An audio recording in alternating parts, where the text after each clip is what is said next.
Um, well, actually, we stayed around here. We didn't go to a lot of different places or do a lot of things. We just had a lot of fun. For me, it was just the experiencing of the lake and the area. It was the country. It was a getaway. It was just beautiful around here. And so we had a lot of fun. Paul had a little go-kart at the time, and uh, we'd do that, or just now and then we'd. But we were showering and everything using the water from the well. Well, can we take a little step back and tell me what you thought of the White Lake area and what you thought of White Lake when you I when you thought it came was here? great. Living where I live with the, with the lake the way it was in Lake Michigan, and moving here, I promised the boys, I have 4 sons, that we would buy snowmobiles the first winter. I told them that in Ohio, and they held me to it when we moved up here. Fighting back and forth with the Wayne Cope boys, they finally ran a line from the lodge to our house, and that's where we got our water. So your house was the first house in Blueberry Ridge that was found to have contaminated drinking water. Yes, Now, after your house was found to have this, or your drinking water was found to be contaminated, did other homeowners test their water? no. They tested it, but it was fine. Okay. The plume as they call it, came right through where we built. Now, my wife, she got a bunch of telephone calls over a period of several months, raising the devil with her, and she used to say, just come over and drink some of our water. Cope Boyce would come over, the manager, and talk to her. Remember all the time? Yeah, And she'd throw him out of the garage. I remember telling him to get the hell out of here. So your wife was kind of the activist? oh yeah, he was. I mean, she could do a real good job on this interview because I was working. Then at night when they let the stack gases go out, you could smell it real bad. Remember that? You'd be gone, Oh yeah, and he'd come over. Him or the engineer would come over, Cope Boyce. I don't smell anything. So your mom would call up. Oh yeah. Oh yeah. What other kinds of things did she do? I heard she was at a protest, or maybe several. Yeah, oh yeah. Oh yeah. I wish she could be here. She'd really let you know everything. Yeah, oh yeah, she protested. Remember, they used to picket all the time in front of Hooker. Yeah.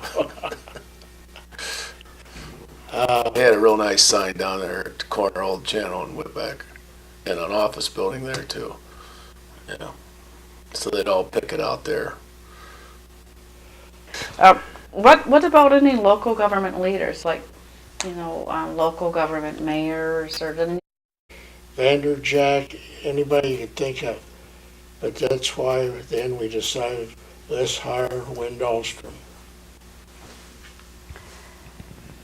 What year did Hooker try to buy you out? Pay you off. Remember they came over? Yeah, Boys did. That was 79. Well, he tried to give you money. Yeah, they tried to give me money and I wouldn't take it. To sell out your house? No. No, just to shut up and all that. Yeah, wasn't it like a $10,000 check he brought over? Or something? Yeah, Back at 70. Yeah. And that was after you had the water, Yeah. but just Yeah. to quiet Yeah. you down. And I think my mom threw it at him. she sounds like quite a woman.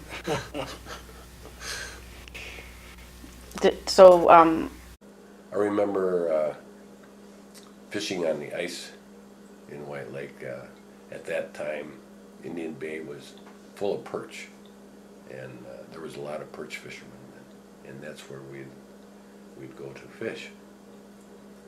Other than that, most of Nesco, I started there at $1.62 an hour, and at that time, some of the guys that were working on the machines on piecework were making $100 a week. And I thought, wow, if I could ever get one of them jobs, I'd be in seventh heaven. $100 a week doesn't amount to much anymore. But at that time, I started out, I filled in for guys that couldn't make it to work. And if we had everybody there, then now we wanted to talk a little bit about pollution. Yeah, there was mistakes made at the time that we were operating, but we were producing materials that everybody used, like chlorine, for instance.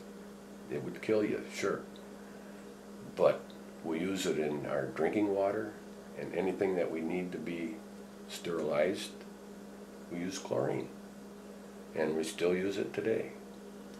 And caustic was another material that was a product of salt.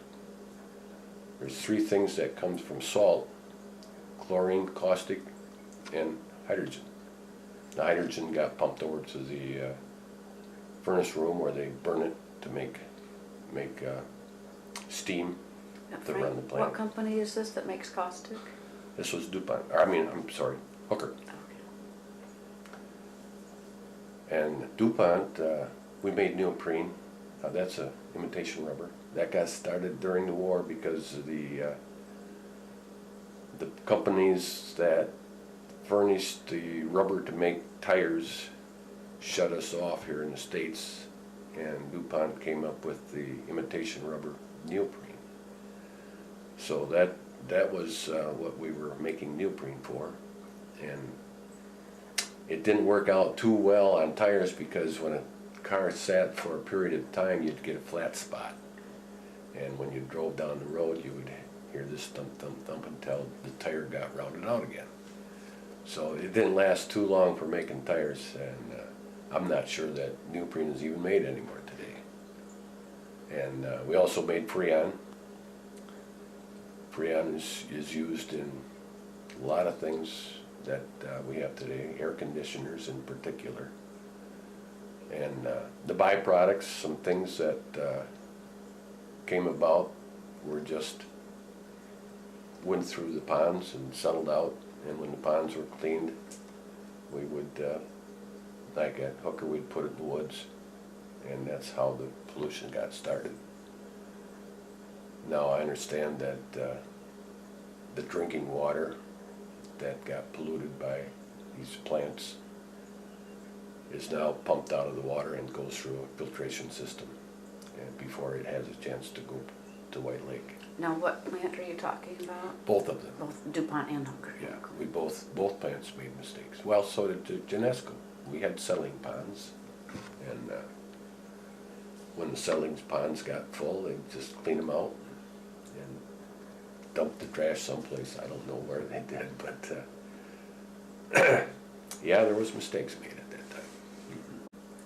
There's 4 chemicals: fluorine, chlorine, bromine, and iodine, that are the most deadly chemicals, and we had fluorine in our reactor in DuPont, and we made chlorine at Hooker. So we had 2 of the most deadly chemicals known to man, and we handled them good. Like I say, occasionally we had a leak, but we fixed it. And other than that, nobody had any concern about their health. I'm 76, so I guess if anybody should be dead, I should be dead by now if those chemicals were something that was going to kill you down the road.